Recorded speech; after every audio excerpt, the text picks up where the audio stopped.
ವೀಕ್ಷಕರೇ ನಮಸ್ಕಾರ. Karnataka media house YouTube ವಾಹಿನಿಯ ವಿಶೇಷ ವಿಡಿಯೋ ನೋಡುವುದಕ್ಕೆ ನಿಮಗೆಲ್ಲ ಸ್ವಾಗತ ಸುಸ್ವಾಗತ. ಇಂದು ನಾನು ಹೊಸ ಮಾಹಿತಿಯೊಂದಿಗೆ ನಿಮ್ಮ ಮುಂದೆ ಬಂದಿದ್ದೇನೆ. ಯುವ ನಿಧಿ, ಕರ್ನಾಟಕದ ಗ್ಯಾರಂಟಿ ಯೋಜನೆ ಯುವ ನಿಧಿ ನಿರುದ್ಯೋಗಿಗಳು ಇದಕ್ಕೆ ಅರ್ಜಿ ಸಲ್ಲಿಸುವುದು ಹೇಗೆ, ಹಾಗೆ ಇದರ ಉಪಯೋಗಗಳನ್ನು ಪಡೆಯುವುದು ಹೇಗೆ ಎನ್ನುವುದರ ಬಗ್ಗೆ ಸುಲಭವಾಗಿ ಸಂಕ್ಷಿಪ್ತವಾಗಿ ತಿಳಿಸ್ಕೊಡ್ತೇನೆ. ನೋಡಿ ವೀಕ್ಷಕರೇ, ಕರ್ನಾಟಕ ಯುವ ನಿಧಿ ಯೋಜನೆಯು ಕರ್ನಾಟಕದ ನಿರುದ್ಯೋಗಿ ಪದವೀಧರರು ಮತ್ತು ಡಿಪ್ಲೊಮಾ ಹೊಂದಿರುವವರಿಗೆ ನಿರುದ್ಯೋಗ ಭತ್ಯೆ ಒದಗಿಸುತ್ತದೆ. ಪದವೀಧರರು ತಿಂಗಳಿಗೆ 3,000 ರು ಮತ್ತು ಡಿಪ್ಲೊಮಾ ಹೊಂದಿರುವವರು 1,500 ರೂಪಾಯಿಗಳನ್ನು ಪಡೆಯುತ್ತಾರೆ. ಅರ್ಜಿದಾರರು ಕರ್ನಾಟಕದ ಕಾಯಂ ನಿವಾಸಿಗಳಾಗಿರಬೇಕು. ಮೂಲ ಉದ್ದೇಶ 2022-23ರಲ್ಲಿ ಪದವಿ ಅಥವಾ ಡಿಪ್ಲೊಮಾ ಪಡೆದಿರಬೇಕು ಮತ್ತು ಶಿಕ್ಷಣವನ್ನು ಪೂರ್ಣಗೊಳಿಸಿದ ನಂತರ ಕನಿಷ್ಠ 6 ತಿಂಗಳ ಕಾಲ ನಿರುದ್ಯೋಗಿಗಳಾಗಿರಬೇಕು. ಸಹಾಯವನ್ನು ಗರಿಷ್ಠ 2 ವರ್ಷಗಳವರೆಗೆ ಅಥವಾ ಫಲಾನುಭವಿ ಉದ್ಯೋಗ ಕಂಡುಕೊಳ್ಳುವವರೆಗೆ ನೀಡಲಾಗುತ್ತದೆ. ಸೇವಾ ಸಿಂಧು ಪೋರ್ಟಲ್ ಮೂಲಕ ಆನ್ಲೈನ್ನಲ್ಲಿ ಅಥವಾ ಗೊತ್ತುಪಡಿಸಿದ ಕಚೇರಿಗಳಲ್ಲಿ ಆಫ್ಲೈನ್ನಲ್ಲಿ ಅರ್ಜಿಗಳನ್ನು ಸಹ ಸಲ್ಲಿಸಬಹುದು. ಪದವಿ ಮುಗಿಸಿದ ಬಳಿಕ ಸೂಕ್ತ ಉದ್ಯೋಗ ದೊರೆಯದೇ ಇರುವ ನಿರುದ್ಯೋಗಿ ಯುವಕರಿಗೆ ನೆರವಾಗುವ ದೃಷ್ಟಿಯಿಂದ ಕರ್ನಾಟಕ ಸರ್ಕಾರವು ಯುವ ನಿಧಿ ಯೋಜನೆಯನ್ನು ಪ್ರಾರಂಭಿಸಿದೆ. ಕರ್ನಾಟಕ ಸರ್ಕಾರವು ಪರಿಚಯಿಸಿರುವ ಈ ಯುವ ನಿಧಿ ಯೋಜನೆಯು ರಾಜ್ಯದ ವಿದ್ಯಾವಂತ ನಿರುದ್ಯೋಗಿ ಯುವಕರಿಗೆ ಆರ್ಥಿಕ ನೆರವು ನೀಡುವ ಗುರಿಯನ್ನು ಹೊಂದಿದೆ.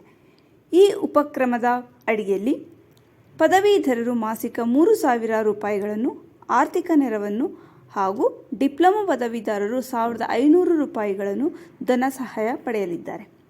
ಯೋಜನೆಯಡಿ ಪ್ರಾಧಿಕಾರವು ಮಾಸಿಕ ಮೊತ್ತವನ್ನು ನೇರವಾಗಿ ಫಲಾನುಭವಿಗಳ ಬ್ಯಾಂಕ್ ಖಾತೆಗೆ ವರ್ಗಾಯಿಸುತ್ತದೆ. DBT ಯೋಜನೆಯ ಕುರಿತ ಇನ್ನಷ್ಟು ಮಾಹಿತಿಯನ್ನು ತಿಳಿಸ್ತಾನೆ ಬನ್ನಿ. ಉದ್ದೇಶ ಮತ್ತು ದೃಷ್ಟಿಕೋನ. ಮೂಲ ಉದ್ದೇಶ ಮತ್ತು ದೃಷ್ಟಿಕೋನ ಏನಾಗಿರುತ್ತದೆ? ಅಂತರವನ್ನು ನಿವಾರಿಸುವುದು. ಯುವ ಪದವೀಧರರು ಮತ್ತು ಡಿಪ್ಲೊಮಾ ಪಡೆದವರು ಸೂಕ್ತವಾದ ಉದ್ಯೋಗವನ್ನು ಹುಡುಕುವಲ್ಲಿ ಎದುರಿಸುವ ಸವಾಲುಗಳನ್ನು ಈ ಯೋಜನೆ ಗುರುತಿಸುತ್ತಿದೆ. ಉದ್ಯೋಗವನ್ನು ಆರಿಸುತ್ತಿರುವ ಅವಧಿಯಲ್ಲಿ ಆರ್ಥಿಕ ಬೆಂಬಲ ಒದಗಿಸುವ ಗುರಿಯನ್ನು ಇದು ಹೊಂದಿದೆ. ಯುವ ಜನರ ಸಬಲೀಕರಣ. ಆರ್ಥಿಕ ಸ್ವಾತಂತ್ರ್ಯವನ್ನು ನೀಡುವ ಮೂಲಕ ಈ ಯೋಜನೆಯು ನಿರುದ್ಯೋಗಿ ಯುವಕರ ಆತ್ಮವಿಶ್ವಾಸ ಮತ್ತು ನೈತಿಕತೆಯನ್ನು ಹೆಚ್ಚಿಸಲು ಪ್ರಯತ್ನಿಸುತ್ತಿದೆ.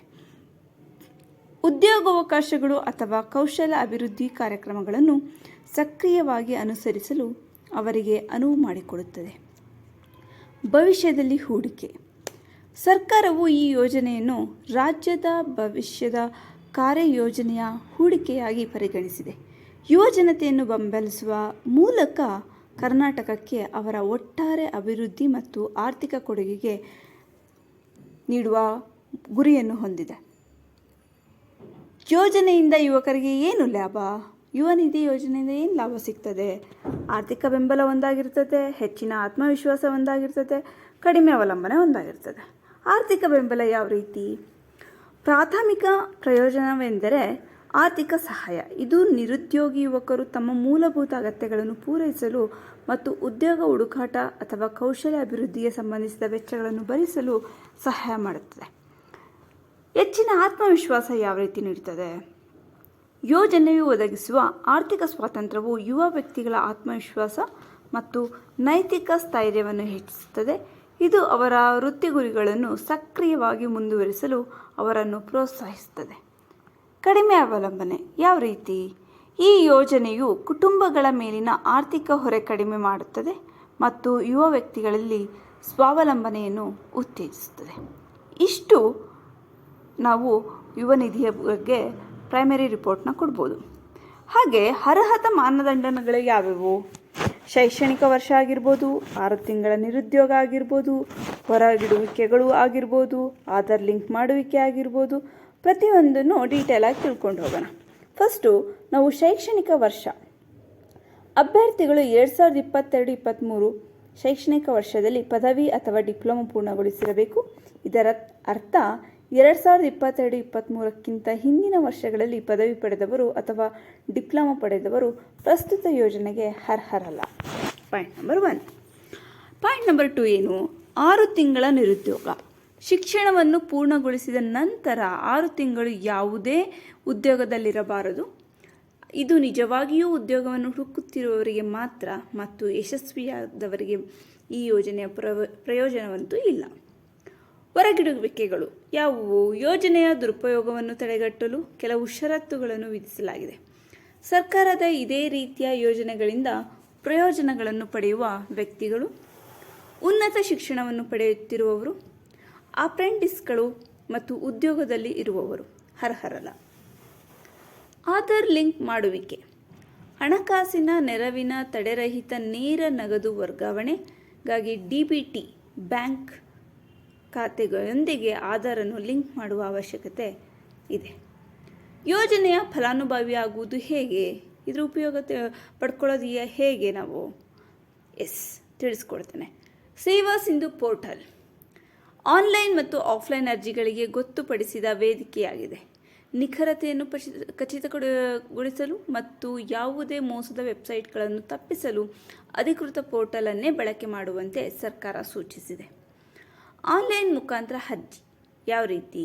ಆನ್ಲೈನ್ ಪ್ರಕ್ರಿಯೆಯು ಅರ್ಜಿ ನಮೂನೆಯನ್ನು ನಿಖರವಾದ ವಿವರಗಳೊಂದಿಗೆ ಭರ್ತಿ ಮಾಡುವುದು, ಅಗತ್ಯ ದಾಖಲೆಗಳ ಸ್ಕ್ಯಾನ್ ಮಾಡಿದ ಪ್ರತಿಗಳನ್ನು ಅಪ್ಲೋಡ್ ಮಾಡುವುದು ಮತ್ತು ವಿದ್ಯುನ್ಮಾನವಾಗಿ ಅರ್ಜಿ ಸಲ್ಲಿಸುವುದನ್ನು ಒಳಗೊಂಡಿರುತ್ತದೆ. ಯಶಸ್ವಿ ಸಲ್ಲಿಕೆಯ ನಂತರ ಸ್ವೀಕೃತಿ ಸಂಖ್ಯೆಯನ್ನು ರಚಿಸಲಾಗುತ್ತದೆ. ಇದನ್ನು ಅರ್ಜಿಯ ಸ್ಥಿತಿಯನ್ನು ಪತ್ತೆ ಹಚ್ಚಲು ಬಳಸಬಹುದು. ಏನೇನು ಅಗತ್ಯ ಇದೆ ದಾಖಲೆಗಳು ಈ ಒಂದು ಯುವ ನಿಧಿ ಸ್ಕೀಮ್ನ ಪಡೆಯಲು ಅಂತ ಹೇಳಿ ತಿಳಿಸ್ಕೊಡ್ತೇನೆ.